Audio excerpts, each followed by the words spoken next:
l'actualité de la journée. Retour sur le feu déclenché hier à Ouagadougou. La maison ayant pris feu est un bâtiment en zone résidentielle transformé en entrepôt de stockage et de vente de pneus. Le bilan fait état d'importants dégâts matériels et d'aucune perte en vie humaine. La présidente de l'arrondissement 12 de Ouagadougou, Zalissa Parene Salambéré, est venue constater les dégâts. Elle a invité les populations à éviter de faire des magasins d'entrepôt quelconques dans les quartiers résidentiels. La cause de l'incendie n'a pas encore été communiquée par les autorités. Le gouvernement burkinabé et les syndicats tiennent une rencontre du 6 février au 7 février 2025 à l'immeuble Baoguin à Ouagadougou. Cette rencontre annuelle ne s'était plus tenue depuis 2021. Reprise aujourd'hui, elle s'inscrit au titre de l'année en cours. Il est à l'ordre du jour la présentation de l'état de mise en œuvre des engagements de 2015, 2016 et 2021. Bien d'autres sujets sont aussi à l'ordre du jour.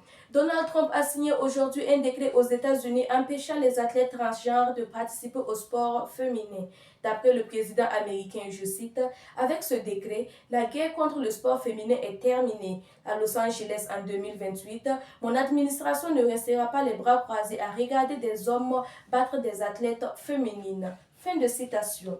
En Australie, le salut nazi est désormais puni d'1 an de prison. Cette punition découle de l'adoption d'une législation anti-haine par les députés australiens ce jeudi 6 février. La législation en question impose des peines de prison pour toute une série d'infractions.